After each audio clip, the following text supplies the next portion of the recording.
గంగోత్రి నుంచి 18 కిలోమీటర్ల దూరంలో పరమపావన గోముఖ్ పుణ్యప్రదేశం ఉన్నది. ఇక్కడకు చేరుకోవడం చాలా కష్టమైన పని. గోవు ముఖం వంటి ఆకారంగా ఉన్న ఒక కొండ బిలం నుంచి అత్యంత వేగంగా నురగలతో ఉరకలతో గంగమ్మ బయటకు ప్రవహిస్తుంది. అద్భుతమైన సుందర గంభీరమైన దృశ్యమిది. ఇది దాటి ఇంకా క్లిష్టమైన మార్గంలో ప్రయాణిస్తే తపోవన్ ప్రాంతానికి చేరుకోవచ్చు.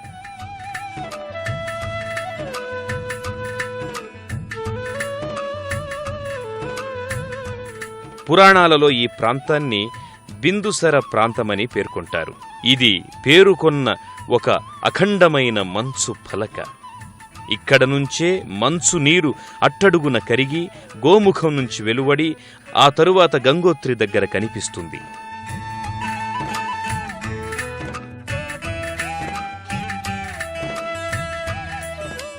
భారతీయుల ఆధ్యాత్మిక భావనలలో గంగమ్మ నిత్యం ప్రవహిస్తూనే ఉంటుంది.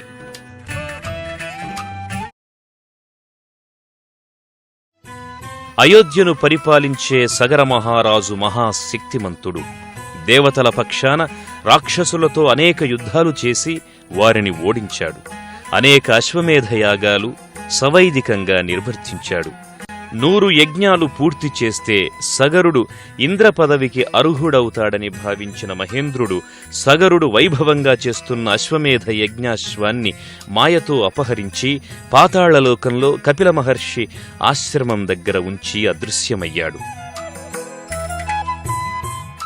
యాగాశ్వ అన్వేషణ కోసం తన ద్వితీయ పత్నీ సంతానమైన 60,000 మంది కుమారులను సగరుడు పంపించాడు. వారు అన్ని చోట్ల వెతికి చివరకు భూమిని తవ్వుకుంటూ పాతాళానికి వెళ్లారు. సగరుని కుమారులు అక్కడ కపిల మహామునిని అశ్వాన్ని చూచి మహర్షియే హయాన్ని హరించాడని ఊహించి ఆయన మీదకు యుద్ధానికి వెళ్లారు. మూర్ఖులు దురహంకారులైన వారిని చూసిన కపిలుడు హుంకరించగా అందరూ భస్మమయ్యారు.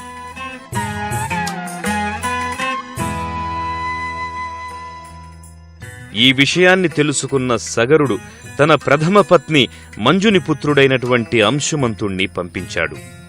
వినయ వివేకాలు కలిగిన అంశుమంతుడు కపిల భగవానుణ్ణి ప్రార్థించి అశ్వాన్ని తీసుకున్నాడు. పినతల్లి సుతుల సద్గతికి దివ్యగంగాజల తర్పణమొక్కటే మార్గమని గ్రహించాడు.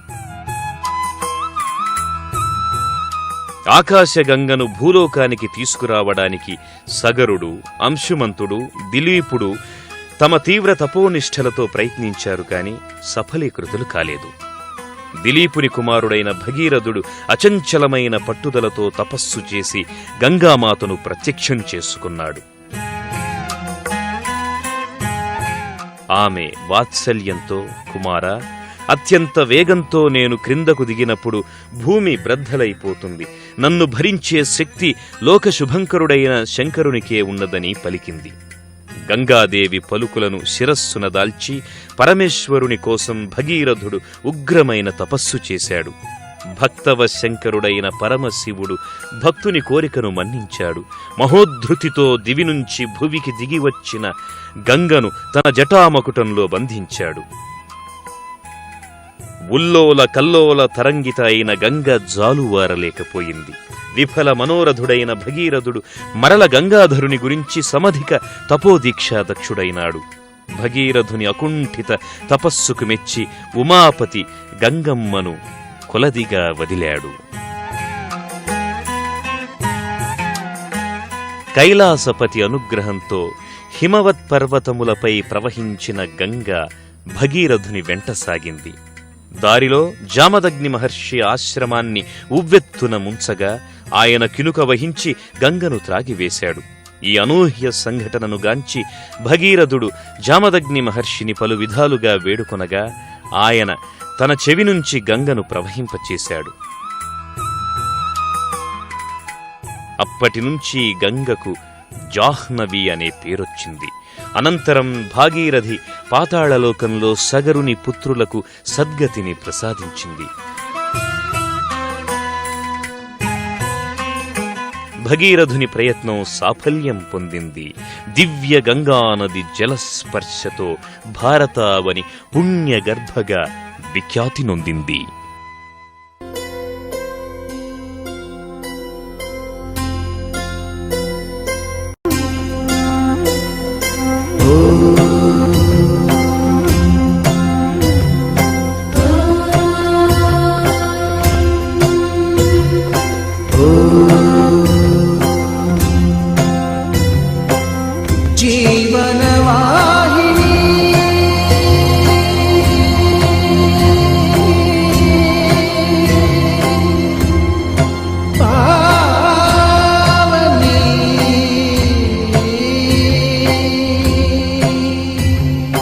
కలియుగమున కల్పతరువు నీడనీవని, కనులు తుడుచు కామధేను తోడు నీవని,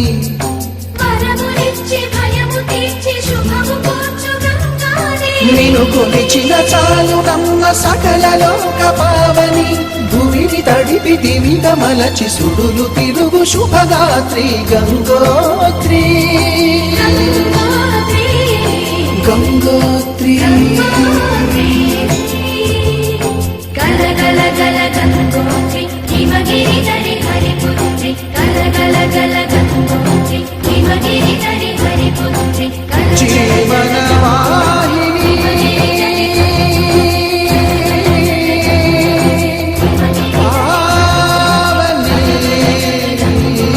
హిమగిరి తరి హరిపుత్రి.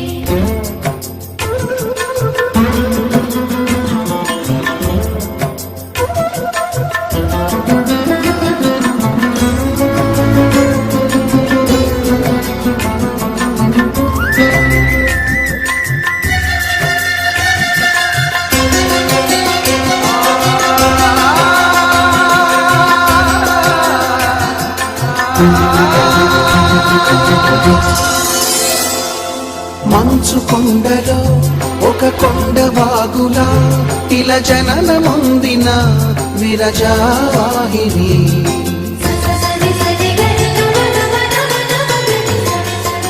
విష్ణు చరణమే తన పుట్టినిల్లుగా శివగిరికి చేరిన సురగంగ నీవని,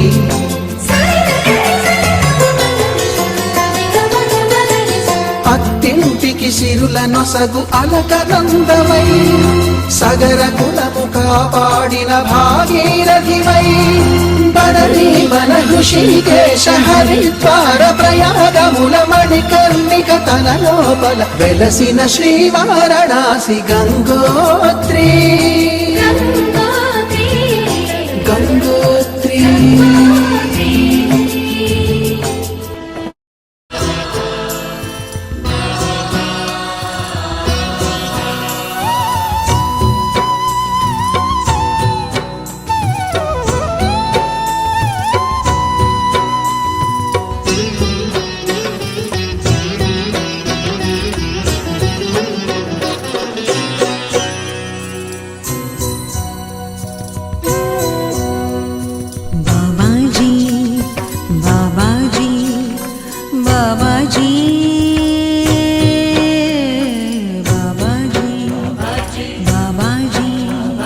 ग्लेशियर के पिघलने की कंपैरेबल स्टडी करें तो हम पाते हैं कि कैसे साल दर साल ग्लेशियर पिघलकर पीछे खिसकता जा रहा है। नासा द्वारा जारी किए गए चित्रों के आधार पर और समय समय पर करी गई रिसर्चों के आधार पर हमें यह पता चलता है कि गंगोत्री ग्लेशियर पिछले 25 सालों में लगभग 850 मीटर पिघलकर पीछे चला गया है।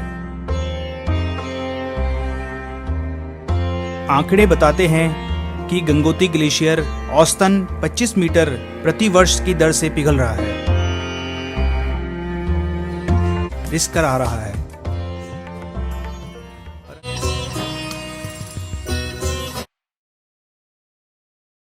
कि यह जलधारा या झरने के आकार में भी ग्लेशियर के ऊपर से बह के आ रहा है। 14,000 फीट पर इस तरह की चढ़ाई को पार करना काफ़ी कठिन होता है क्योंकि हवा में ऑक्सीजन की कमी बहुत ज़्यादा हो चुकी होती है।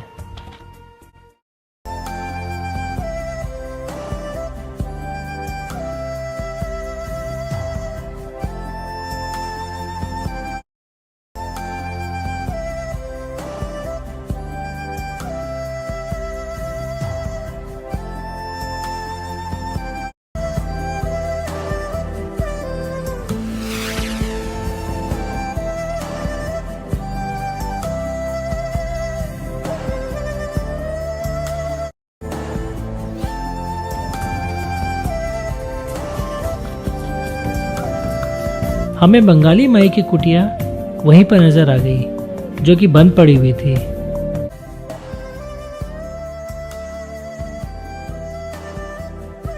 बगल में ही आकाश गंगा के बहने का स्थान था, जो बिल्कुल सूखा हुआ था।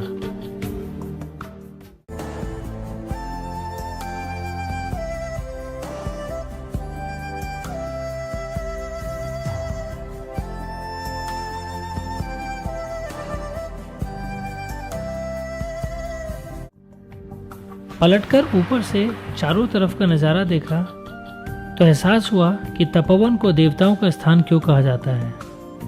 सामने रक्तवन व उसके पीछे सुदर्शन पर्वत, मनमोहक भागीरथी पर्वत, दूर से नजर आते चौखंबा, केदारडूम और फिर दाहिनी तरफ शिवलिंग एवं सुमेरु। बिल्कुल सपने जैसा माहौल था।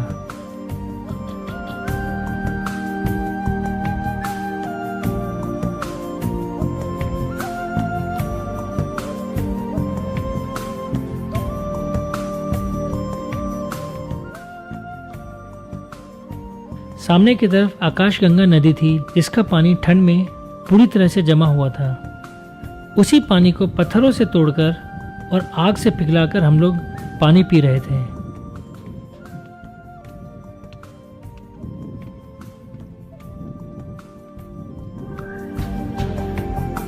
जैसा कि अक्सर हर बर्फीले पहाड़ों के साथ होता है, शाम होने के कारण धीरे धीरे भागीरथी पर्वत का रंग बदलने लगा था।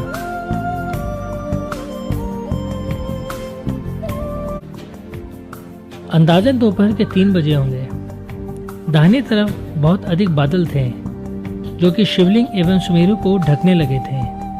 वहीं बाईं तरफ मौसम बिल्कुल खुला हुआ था और पर्वतों पर धूप खिली हुई थी। दाहिने एवं बाईं तरफ के पर्वतों को देखकर लग ही नहीं रहा था कि हम उन्हें एक ही स्थान से देख रहे हैं और वह एक दूसरे से इतनी करीब हैं।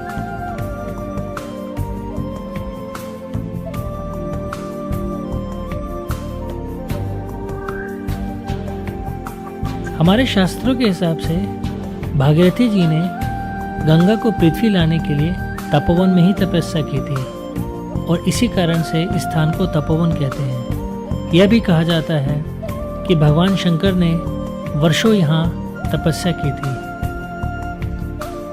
आध्यात्मिक विचारों वाले व्यक्ति के लिए हिमालय में इससे बेहतर जगह मिलना शायद असंभव हो।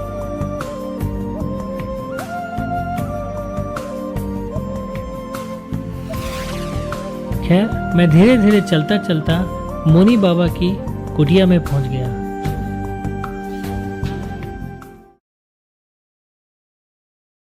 सभी पर्वतों को पास से देखा और फिर कुटिया में आ गया।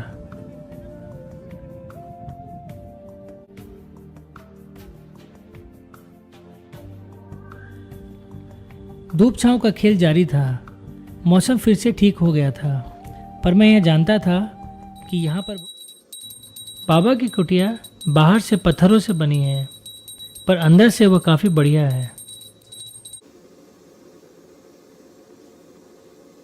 कि हर एक चीज़ को पोर्टर के द्वारा ऊपर लाना पड़ता है, फिर चाहे वो नमक हो या फिर मिट्टी का तेल।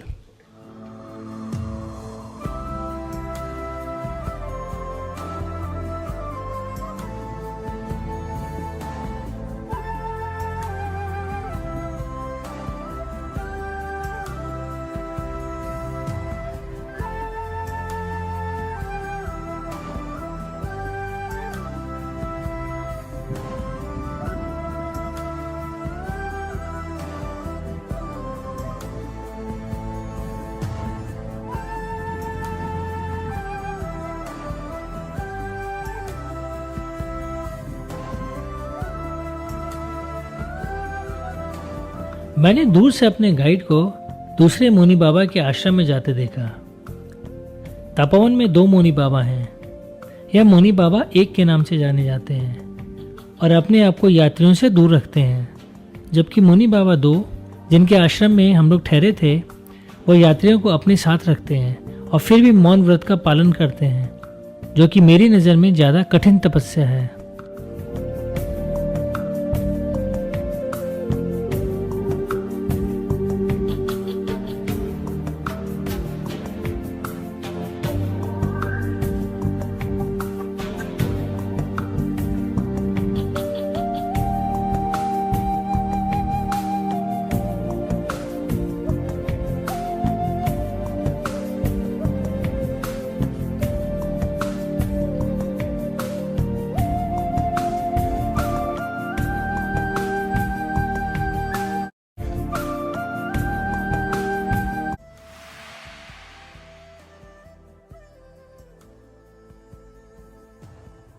सभी कुछ किसी मेडिटेशन से कम नहीं है। एक अजीब सी शांति थी जिसको मैं शब्दों में बयान नहीं कर सकता। యావదస్తి గంగాయాంతావత్సర్వే సతిష్ఠతి అనే నమ్మకం ప్రజల్లో బలంగా వ్యాపించి ఉన్నది. గంగానామ స్మరణం పాపాలను నిర్మూలిస్తుంది. ఇక గంగా స్నానాన్ని పావన భావనతో ఆచరిస్తే సమధిక పుణ్యం లభిస్తుంది. అనేకసార్లు గంగా స్నానం చేసిన భక్తులకు విష్ణు సారూప్యం కలుగుతుంది.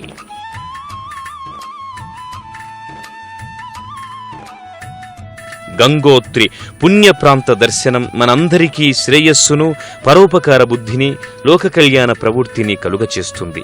కాలుష్య కోరల నుంచి మన ఆధ్యాత్మిక భౌతిక జీవన ఆధార జలస్రవంతి గంగను కాపాడుకుందాం. భవిష్యత్ తరాలకు నిత్య జల కళామూర్తి గంగోత్రిని అందిద్దాం.